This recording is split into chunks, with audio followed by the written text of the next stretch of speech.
kan zirlai thu pui hi tu rong nge in bol don tiania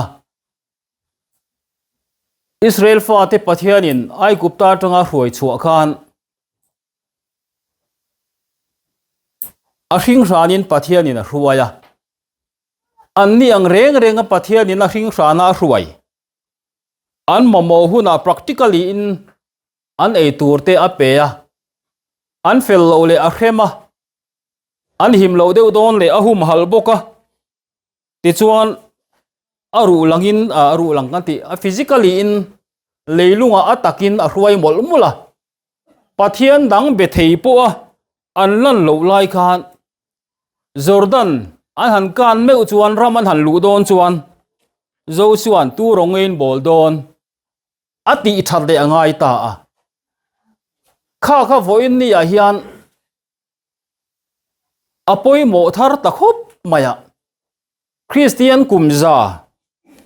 chuang kan ni to a Mizoram hi atira tangin pathian dang bia point kan lang bik chuang lova tuna te phei chuan in ko hran tin mai hian in khom kan uara in khom lo zan po nei to mang lo khopin kan in khom na sa zinga nen chundar som pani in khom kan lo siam thar le to boka chuti khop chon in khom phei chu kan uara hei vo in phei chu mani biak ina in khom kim lo hlawin kan tlan dar na sa to a nimena in khom bron tel po tel hlei thei lo khopin ke mani biak in lama kan trul hlomani Israel fa te hi kum som li zet thalera awa kwal pui nu hian an hun top lama hian tu rong nge in bol don ke le ka sung te ro jong in lalpa rong ni kan bol don ati khumani Joshua hian chu tho chu vo in ni kan dar thalang turani a zoram mi pui hian pathian kan bia ka kan au sup lai hian tu rong nge in bol don kan ti that de ngai ta ni tu na kan ram din mun phei chu han ngai to ula arap tha kan ni tro sual na san ziate thi se na in phaman renga ruang chhara om renga rui hlowa kan thalai te tlan na sat ziate rap tha kani hey number 4 chu soilo met anti ahla om chi met crystal anti regot te po a kuintalin an man to ni cherchim law petrol khain monga kan hnung dewa khan rui hlo zong thalai rual kha atlein an tle dul mai ni a viral na sa ni kha hai rual ani lo chu wangin kan ram mabak hi kan thalai te ti khopa an liam zoi to chuan kan ram hian kan pathian biak kan hlowani tulaya thi tur hian natlok po ngai to lo nan na khir ve khan pa po ngai lem lo te ro kan thi zoi mai ni mania eden thar pas lo Ebenezer pas doctor pakhat phei chu around na kha athil mu kha ariru khoi ve ni mai thei huwa cha pa ron the chuwa kha ward round turin an va kwal out round nam ma sakna bera khan mi pa hlir rui lo zu awanga tal buai te kha an lo mu thup maya ti chuan ICU lama ti an kal kwal le a drugs awang te dam doya wanga en kol ngaya ventilator man tir mek mi pa chung ko pa alo mu le dul boka khang chung ko pa ho kha in lama nu pui fanau te uop lum tu tur te an nia tin a then phe chu Mizoram sarkar officer lian ni lai ten nia atiani ramtan hlok taka thok tur si kha rui hlo wangin an nu pui ten an en kolangaya chuti khop chuan kan ram hi anna ani ko hran chuan zan khat in khom po chuti chung chuan kan ti tlem thei chuang lowa kan ti tlem thei lo lai hen kan ram chu chiat tal ma atol lut me kan chak takin atol lut ani hei hi tu mo nge niang ti in chu ta ngai ni kan ram sa kho ho ko khan ho ni se an in zom khom deu dewa sa kho na train sarkar ruai tu te thleng pon convince tu min chanan la an in zom khoma in thana ne lam in than na thiang lim nei tu min sa kho na tangin mi pui min influence ani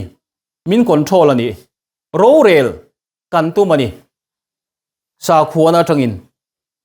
ni ma sel kan ram hi adam silawani arab thak te ro soi chien ngam po hi ni lawani e chani se india rama apun na re chu 0.24 velani line mizoram chu 2.8 something ni dai ni mi za a pani pathum vel do tho in kan kai zel ti na ngani rap thak takani india ram pum puya ara a dardan re chu a kai dardan re chu za a pakhat po tling lo ni line mizoram chu za zel pani point sang takani point 3 ang velani nikum masakhan kan OIM conference lama kan kalna chuan kan central OIM huai tu kan president khan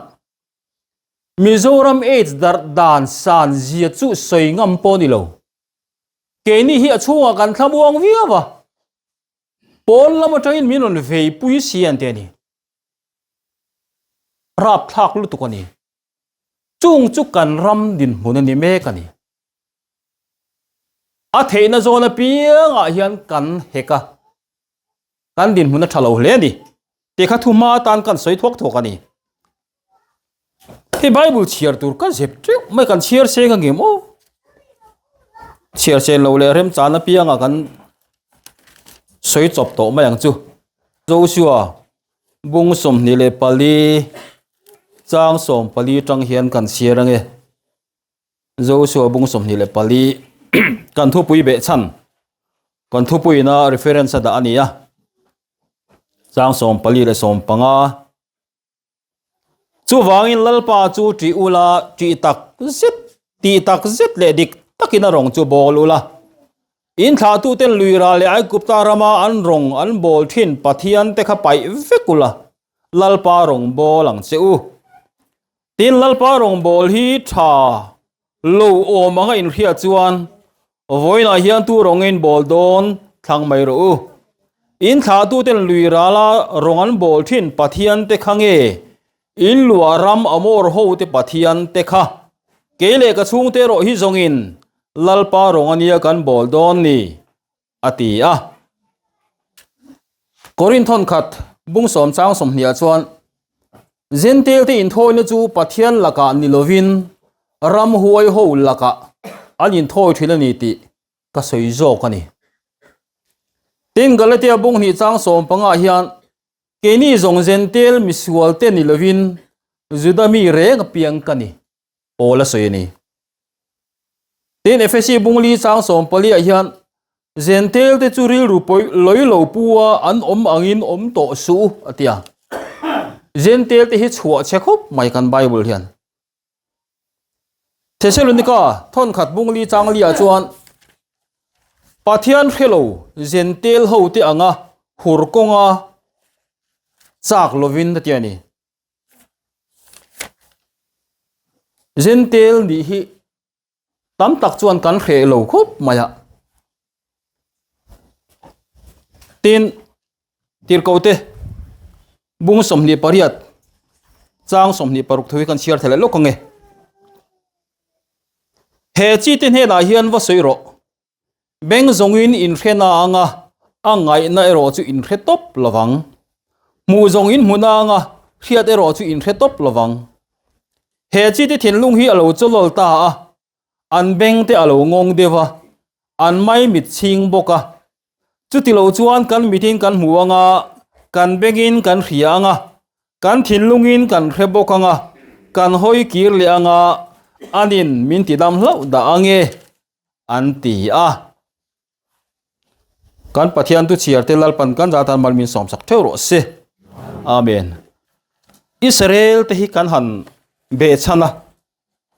Christian te ro chuan vanram kai tumin chunglam kan kok thina ma se Israel te hi mizonol pui hian puro khu mana tun ma som sari som riat chowa Israel chanchin abua azia ka asoi angkhan mizonol pui hian achan le wang hre lo hin Israel kan tran vek mai ni tuna po hian mitam takhian Israel hi engti konge motal hian kan trana an chanchin kan ngai ven em maya chu wangin Israel te hi Bible poina athulai mu pui bera ada ania Israel chanchin kan Bible kan chiara a chanchin lai mu pui bera nia Israel ni tum lo le ni du lo tan phe chon Bible a hian chanwo won nei lo reng reng ani chu wangin Israel ti hi chuan a theory in anram be sel an din huna hi a thleng lawa leilunga leirutin physically in an hun hi an tong chuak ani hi kan tan dar thalang ani kan tan keimani hun local le tur ta na siam ani awangin tun hun lo local le tur ta hin Israel ti kan tan min siam saka min on kai tho sak le ani chu wangin mizo te hian zentel ni tam takin kan lo thang thina zentel ni phung hi kan man tok lo deu atin ni chu wen kan Bible le zentel ti din mun aron soya po kha a chengar ngar khop mai ter u Bible hi mitam teng tu lai phe chuanin kanin chiar chu asia ka chiar chu mai chu soilo kanin zia chu asia ka ni bu som chuang lo jiak voi som chuang lo jiak chok to an om teu ni mani phe chu mi pakhat phe chu an voi ja sari ka chiar chuak to etia apamak ve molin soi sual chu ni em lo mo le ka tikaring le rum ruba khapa kha mai chala ka mufua voi sari i chiar chu chuan a thu te i khe de ve ka ti a khe te wak chuang na ngati lo ya voi sari te chiar chu to voi sari te chiar chu to chuan bai ha to mai oma ka ngai kha a khe chuang mang lo a heng a khe tu ri chuan pek ni ngai ti le loi bok sia khati za kha kan chiar chu kan jiak chuak chung khan pathian thuruk a chunga in zepe an man thei chuang lowa zentel di din mun Bible in a soi rap thak zia te hi an khe thei chuang bik mi alo ni chu ti chung chuan ko hran lian zong hin zentel ni lo an hlawani keni si Israel tha kan nia pathian nam than kan nia zon chua kalsan lo khopuya om kan ni leilunga hian ni ram maron din le do ni van nam tho chho kan tum ve lo ti te chu za mo soi tuk le ki min ngai ni nima sila zentel din mun hi chiar fu se chuan zentel te in thoni chu pathian laka ni lewin ram hoi ho laka anin thoi ani ti te in remove se chuan an oi duang em Bible chunga mi ni boxia keni zongten zentel mi sual reng ni lovin judami reng a piang ka ni zentel mi sual reng han ti te ri ru loi lo puwa an om angin te tia zentel hi a chua chelo tu chuan adik chuan khongai la chan chin tha ni akin to nuwa phe chuan milem bia sa khodang bia zong ne hian ne dik tak chuan an in ang reng ani toina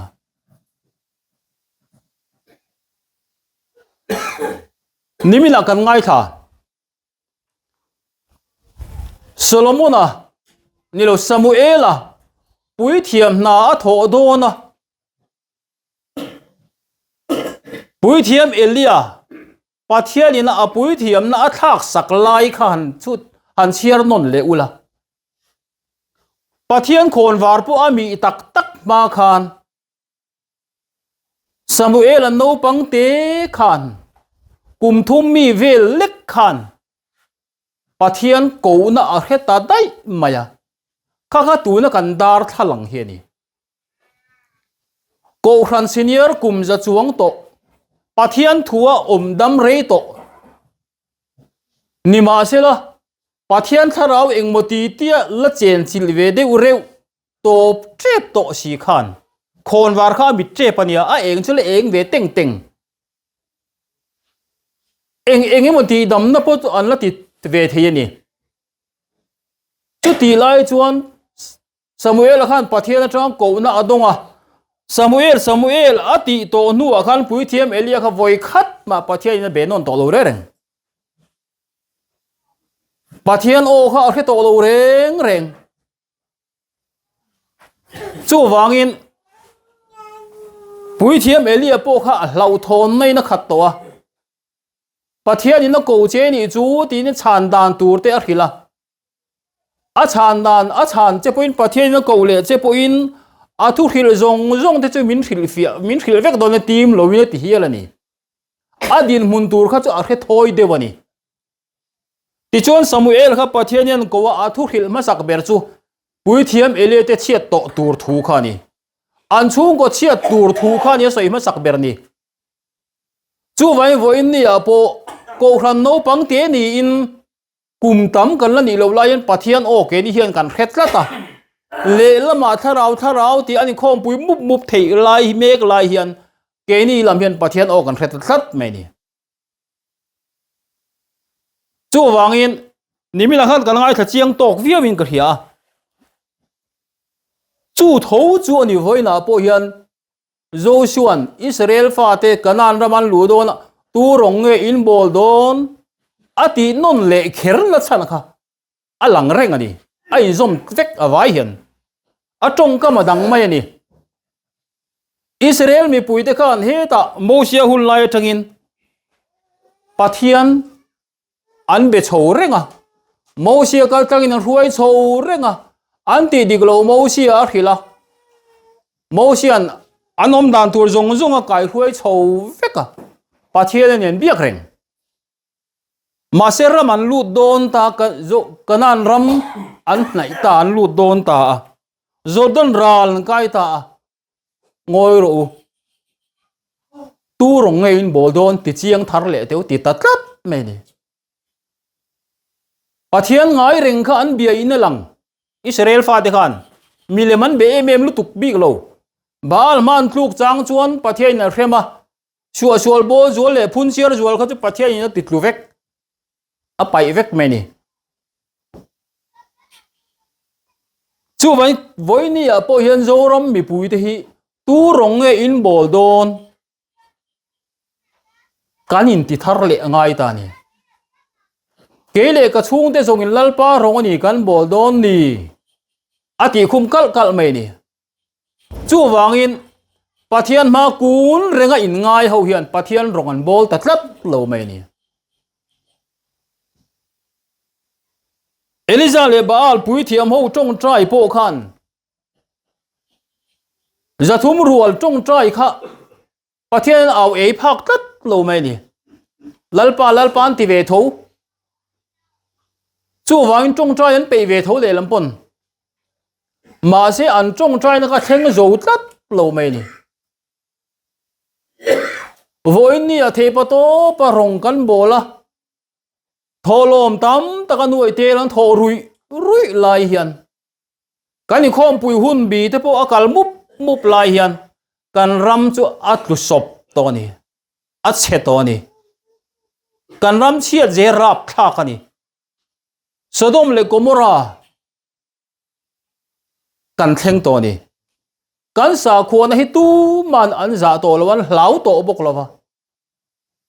rongbol tu ni po enga man in ngai to lo until ti tum engma tri an nei chuang lo Mizoram tuka pathian lau lo hi an tam lo khapang mani a Bible Society a kan meeting o kan khom pui kan nei tumin kan speaker a Baptist pastor ania chu na thu soina chuan kan missionary kan tir chuate po Indiaram district eng moja ta chon min nor ho sakto Mizoram chua in sual sia helaya in thuron soi ang hi in nun dan ni si lawa min hosan me ro an tia ti ngai la wang khop mai ron tia direct in soi pop men ni po khan Mizoram chunga indin mun ang khiron keng lut reng reng su khi tiang hi kan hlau ke ni chuan helai in soyang ne hin ai nang lo in nun dan an ti khumani kan baptist pastor senior khan soipop chu phei chu a soi nu silong a monin da thal to le hal silong nge delhi zo khomani om to heng heng karia chu tiang chu kan rong bol du da na ni to a kan ro an rong bol na po hi om sia ni to vak lo ani chu wangin zentel ni kin to nu a chuan zentel te sual na te lo lang sara pathian lam hoi lowa sual na kong krang a hi bible a chau in jiak lewin atakin kan lo chang chuak chho ta me kani chu wan tu rong e in bol don ti thar le hi ko hran jong jong hi kan ngai ta fek kani chu wangin voini a hian kan omna fu lo chuan rong bol fu thei ani talawani kan chuan na long a pil miau chuan mani chawin ke male krista in kar him chuan ti kha soi mai la ka chuan na long kha pil miau chuan ti nga nam lo re rang an omna lam side kha adik lo chuan pathian kha a au e thei to lawani chu wangin voini a hian tu rong nge in bol don zo suan Israel te ati hi kanin zo non na ngai ani pathian chi bai buk chuan tu chuan ti takzet in tharau le ti takzet in buk tur ni tia kan ti takzet lo deuh nge ni chu wangin voini a hian zo su atena an in zo na hi kan en non na ngai ta ni pathian ngai tho bereng hi kan in ria ma se kan ram chu chetial tiela kan ong rop kan roi ral to kan tlem tiela kan thalai te kan piang pung to bok si lawa hei sikul thok kan nia kan piang pung lo lu tu khi amangan thak to ni kum linga nu a phei chuanin sikul an din chak sia sikul hi lam hi an no panin chu ne sa nia hei ZNV Central School te alo oma eklavia ten din tam tiela sarkari na sikul din ho hi he no pangan nei mu mal to lova anin chu ne sa nia sikul pakhat phei chuan an no pang nei jong jong ha kumin Christmas don khan cheng sang ni vit an mani pocket atangin present an pe ni no pang nu le pa te thlem nan khan kho pakhat mi chon mo a kho ming soi kher lovila no pang pakhat ka cheng sang ni vik an school no pang jong kha an present remote me ni khoya sum ma kha sarkar reng ka tiang ha om lo re ren an mani mi mal sum kha an tho top me ni an khu khan admit tura mu lo chuan mun danga transfer emo angai don sia a sikul kha moti to pangai don sia kan piang pung lo kan pian pun lo te hi pathian he min khiat sak vek kan tlem zia te hi a khiani chu wen chul mal som na mi pek te tiama pathian chatuan tlang to bret mal som na min tiam te hi ke heng di kan mo em wang lo in chul mal som te ka peng cheng tia chul mal som na mi pek te ka ti pung liang cheuanga te tia kan tlem thu thi bible hena jiak sa vek ani chu wangin voina kan zirlai tu rong in bol don ti a hian kan rong bol dan pa ngai tho hian kan in bowling kan in ria Hindu ma baal ma kan vatlan chur khan pa bik chuang lo Mizoram mi pui hi kan chong trai tluk tho in khom ni se zan ol po committee nan emo thil danga tan an mang donila chumi jan chi in khom jan an ti fai vek in khom zanin kan hun zong zong khatani deuh tho zirlai ambitious deuh tum nei ren ro le khazir tak tak tur ta pe ke pe in ngam man ngam pon to lo ko khra in man ngam pon ni lo khopin hun akal ral na sa ni mà xin không con thịt lem ngâm chuông xì lầu chú vàng in bùi rô cả chú không ai nó chân chín trà lâu kinh tổ xì à không ai nó chân chín trà hiền effect anh ấy nó sẽ mềm mềm nè chú vàng in dấu xuân ami bùi tên hè nè lalpa rong chú in bol thề là vàng ani zon pathian thiang limani sia pathian thik thu chia ania in bo chiat na tele in sual na chu angai dam lowang lalpa chu in kalsana namdang pathian te rong in bol zongin in chunga a tha chung hian in chunga thil thalovin atuan venga ati boral mai tur che uania atiani khoi ma koi lo le ngil taka an huai ve reng lai khan pathian dang rong kha an lo bol ni khan la lang an ri ruin pathian kha nga ya an lo nei man na ni mai the ni chu wangin khong ai na chan chin tha a pathian kan biak dan bo hi nga ya kan lo nei ta kan om dan hi ti thana kan lo nei ta ke mani chung la pathian hlo na om to chuang lawa rual pol nan in chei nan mi te ngaya mi lan moi ve nan atam zo khian pathian an beta Krista taksa ni tum si lovin Krista taksa ngalan tum si lovin khi ta tho chho tum zong si in pathian ro rel dan ngai to si lovin kan kho sa ni chú wangin adama thani thang tlat tu te hian pathian taksani kha thil kin chi zia sang alo ni si lawa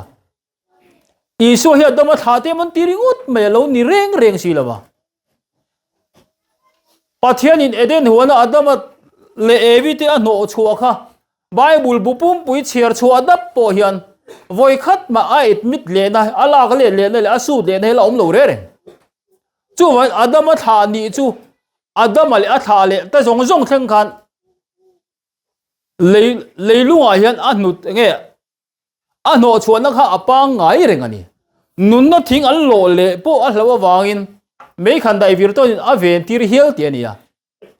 chu wangin zoram mi pui thi Adam a thai mo kan la in ti tat mai te kan sual na le kan tong trai dik thailo na ni kan kal thailo na kan sual ro pui ber sim tur ber chu Adam a tha ni chú tất này hình Adam thà ni chung hian pathian an na theilo chu ni Adam thà ni in khe chung hian lalpa rong bolan tum hi ni voi ni apo kan ni zo ngai na lai chu ni zora mi pu het gentel ni thang tlat chung hian pathian ronga bol theilo baal pui thiam pathian awang chau khan ni azarwalin chong trai durin chong hein chong trai thin ma se gentel ni chu tlat chung le adama tha ni in hetlat chung chuan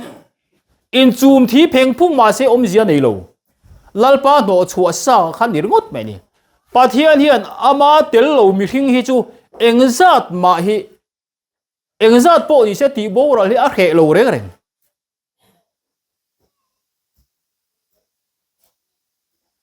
alan chian em na chu Israel mi pui te khan an mel ma te Joshua en thatu atira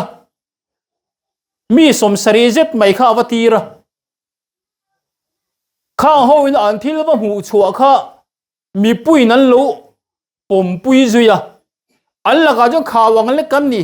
an cho amin e zo vek mayang kan ne rual ni lo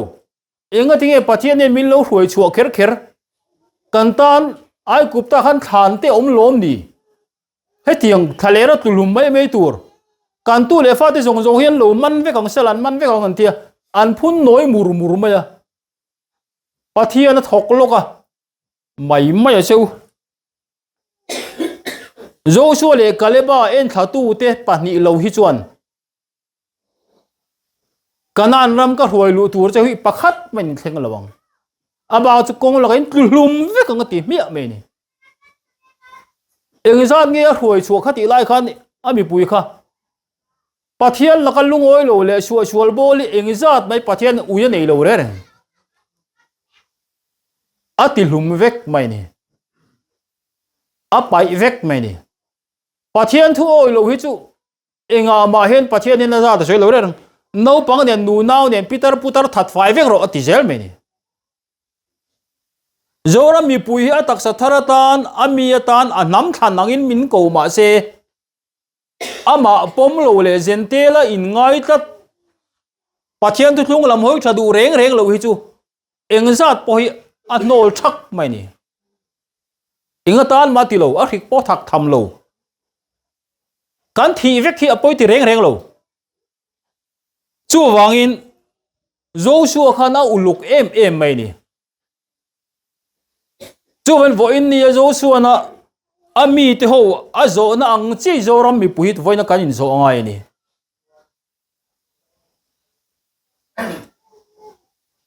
beram no nun na buan minglen pai ming ziak lo jong jong sakol lelem chi bai buk tu ni thu pu na zia ka asoi thot me ni Hindu ava in pelem lo mai la sakol lelem chi bai buk tu pathian ni lemin pom phot chon kan chan he chaw vi awang zero po omila pol lo po mai la kan ni tho kan chuan lo miau chuan ting anom lo in soi pui ngai pom lo soi dam vak ngai pom lo azia ngai he dik thot me ni adik tak chuan chu ni ringot me ni chung tra el tiang ma se eng te wol ni lo re reng Joshua po hian chu a khet chiang reng tu rongen boldon ati hian mi pui ho hian in tiam tha fe lo se chuan kanan ram khoi lu tu hen tlem phar mayang mosia pathian ina leilung pian nuwa mai chana abiak mosia mel po pathian mel anga lang thei khopa pathian ina arin rol aman avoi khat che sual na khan akan sel mak poina mosia po tlang ate an lon tira chim le chak le tlangan hoi tira thir ro masi til ve lo nga tiani mosia po han kalve chak aram ma tha mu thir Israel mi pui anam chitin ta tur khar ma sem vek thei ma se pathian khan dil ve de ka hemi thu en voi khat ma mi ron be to chu ti mak mai ni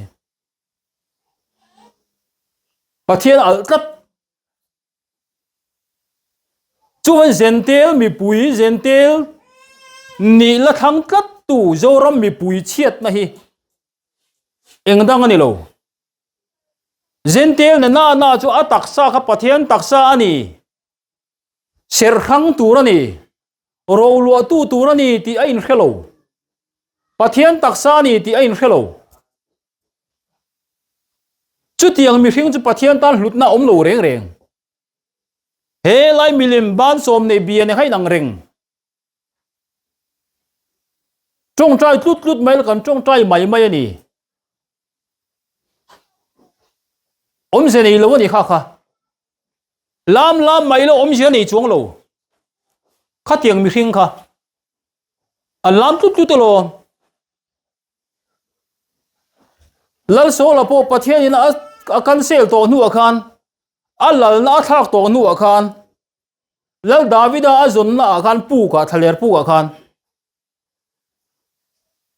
zol ne ni ve tai lo mo ti tur khopin pui thiam ho ji nga ba thu ve ba phun ve bula zol nei pathian zol nei anga lang tur khop khan lal so la po ka ba kho saman tat me ni thare ra po khan lal davida lai khan pathian na cancel de to khan chu tiang din mun chu tu na kan u nau te he ni zoram ko ran hi Pathian tha rau hi ala chen chil ve lo mo ti tur khopin eng rau mon la chang ve ni ti dam na po eng mon la chang ani ma se nang ni thil di sual tu deu ka hrengai lo cheu Pathian in la ti akha an din mun tur ani imingin dam lo te kan ti damaram huai kan not chuaka ti tu te khan soi ve tur ti ngan nei tlatani ma se Pathian a thiam chan na ni chong lo Pathian a om si lo Krista taksa ni ve si lo te hian engmuti tak chuan rau khan lo la nei ve ni apoi mo bera chuan Adam a tha zentel ni thang tlat tu te hi in khom kim lo man po voi som po lama sela kum som po lama sela Pathian tel lo mi hring ani miaw wangin baal pui thiam te nga Pathian aw e zo lo tur te si nga mi ni tlatani chu wangin midang te hmanga ya wangina taksa te in hlan in ti thi pheng phung thin ma sela Pathian laka chun om se nei lawani zoram mi pui pum pui hi kan thanem ve anuai som pakhat som pani som pathum vel kan ni ve ti towa kan thanem viau ma se Pathian thu kan pom du lo miau chuan min khrem khre lo kan thi puk hi arem ti khe mi alawani ama du lo tu na chu eden huan atang khana cancel dei to kan tam le tlem hi a thei lo ti Israel fa te a khem du dan atang hian singa te na voi khata ti hlum mai ni a huai ho hi Joshua le kaleba chi ramalu tir du ani Pathian hian aren lo ma tel lo ho hi atak sa tel lo atak sa ni du lo mi hring hi Pathian a hlut nan nei mi lo chu wangin Peter putar nu naw nen that fai vek ro ati mia zel maya lal sola a pai na chan po hi Peter putar an lal chopin that fai vek ang che ti an lal hon sakrama an lal agaga kha lal sol hin man khama an beram thau tha ten bong thau tha te in thoi na na lal la ala hon khama kha ni Pathian huat rau lai a thoi lo ni hi a la o me mani chu wangin hun apui ting tiela a ko hran chunga mi te po ma kan son chak mani ko hran po kan pui ting chak loi chu kan bo sei ko hranin kan mo phurna ni a kan som te hi kan mo phurna ni an pom lo chuan kan mo phurna kan hlen som te chu tam takani than te chu tlem te ni Bible a som tura siak sa vek I u nau te I lai chin te mi hau sa te million te som suang che ati sa vek chu vai som kan hetia kan bo sai hi kan mo phurna kan tlak na ni an ngai thak du lo chuan atok Pathian a du khem turin a khek mayang chu wangin thei pato ba kan som kan du sakhi chu kan ti tu kan som mol chungpho an ngai tha du lawa an pom du lawa ni chuan helai Bible chang kan chiarang khani mai kan mai mit chinga beng zongin in khena nga angai na rotin khetop lovang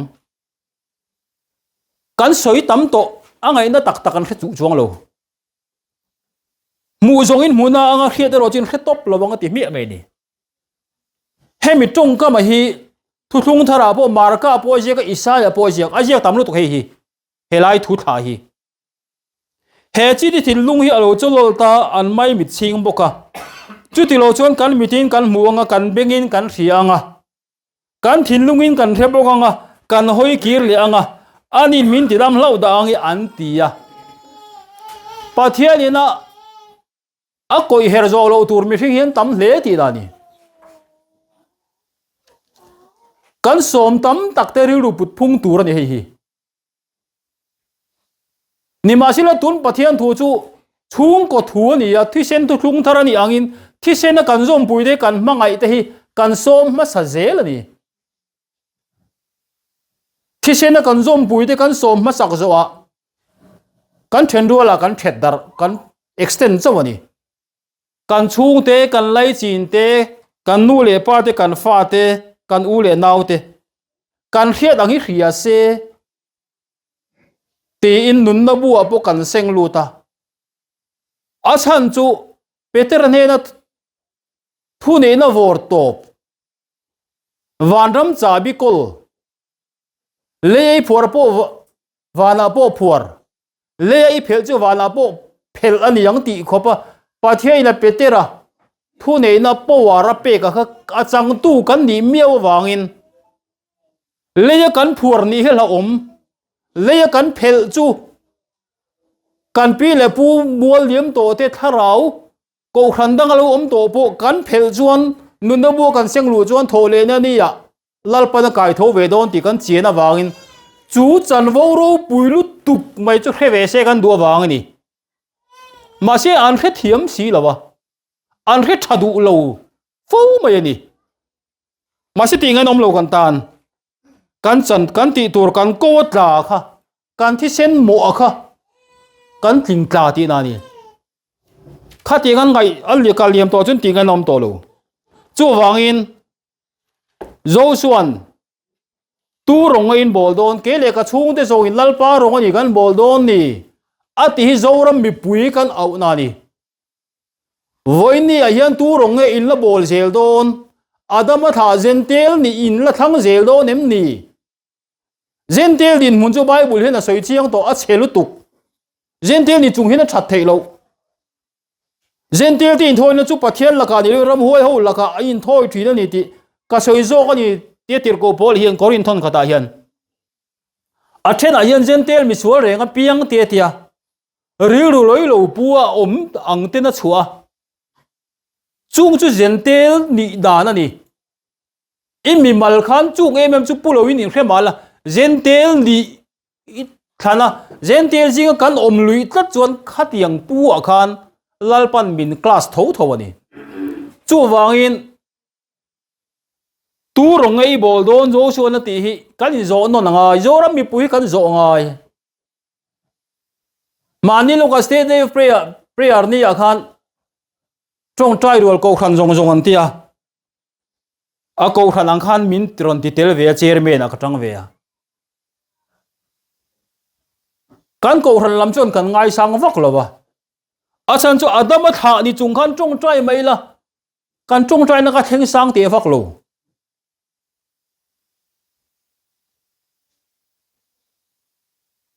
chu wangin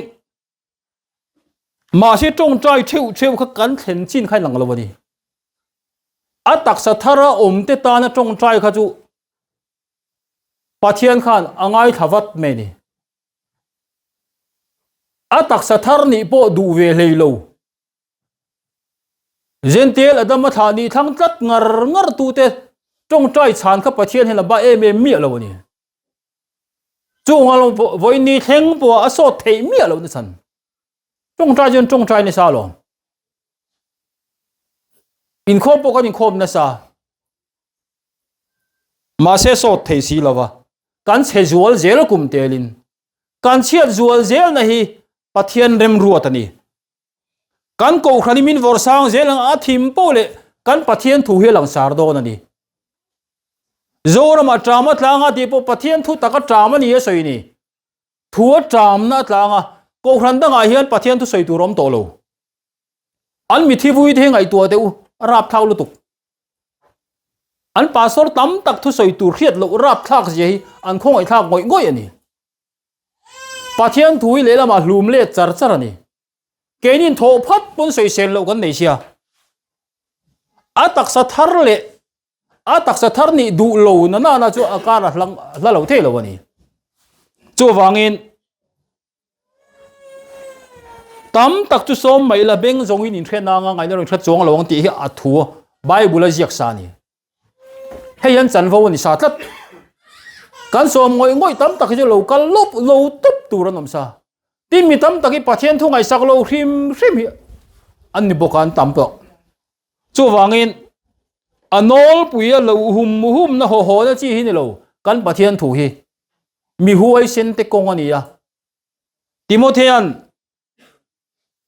tu lai mi hing sual tam zia ron soya kan chiar le ram teng hun a tai chele tu ko ve thing pu in chung chu re lu tu ko kham bo Timothy khan ni nunga mi te om dan tu ron soya mi ma ni ma in ma ngai tu te tang ka ngai na tu te in ti ve te chapo te pathian soi che tu te nu le pa thu oi lo te lom na chang hre lo te thiang lim lo te ma ngai na pian pui nei lo te huai kom bol te hek tu te in sum thei lo te mi kol sen te thadu hau lo te vervek te thun hu don lo te in ngai lu te pathian ma ngai aya ma ni lom na mai ma ngai jok tu te an ni don sia zentel adama tha te mi zia aron tar langani chu wangin pona chuan uite midoi jepte an ommatia pon khothim mi huai sen ni har khop huai sen at deu te polongai ne me the chu wangin zoram mi pui zoram ko ran zong zong hian an biak ngai hian be to lo chu wangin adik tak chuan pathianin a mu dan dik tak chu khria sela pathian point awan auto lo me the ni mathaya aron soya tun lai zoram christian te din mun dik tak tun ma chuan mizorama ram huai atam thina ram huai no chuak tur tur thina christian na alo lu taram huai engmoi zat an no chuak kha an lo tlan bo an lo om lowa mizoram an chuasan te ponyang ma se khoi na chan chin tha zentel ni lo kina zentel ni lo kin nu a khan khang ram huai ho khan lo let le ta a mi pakhat ko chunga tang ram huai chuak chu om na tur tui om na mun awazong a mulowa ti chuan ama a om na mi pakhat kha alon va en le a chu mi hringa chu phia fai lewin tu man lo la lu lowa aron mu chu aron let le a ama aya sual ram huai dang pasari a huai lu ta chu mi hringa om dan chu ale sari na lo sual ta atia chu mizoram christian te din mun hi ni in oyem khaka mizoram din mun soina ni khoina chanchin tha aliam nuwa hian zen ram huai ho lo le le veka no chua sen lo gan nei to tu la hian tun ma khoina chanchin tha pathian thu lo lu tan tir chuan kan kong khar po thingfak pakhata do mai ania ma se voi na chuan ni to lo thingfak ringo da do ngam tu manam to lo kan chua lek chuan ta la lian berin tiangai in chu seilo ke po kan huan takiel po mani thir gate ka siama tala door lock te ka welding be tira kal thei turing ka siama ni in chu seilo huan po kalangai kan ram om dan chiat thui zia hi rap thak takani chu wen ram huai lo let le khan a ai so ram huai dang pasari mathai na ron zia ka ron soya chu mi hring om dan chu a let sari in ama aya let sari lo sual ta te chu voin nia christian de kan ni ta ni kan pathian tu ti ka ang te lal pan kan jata mal min som sak theu ro se amen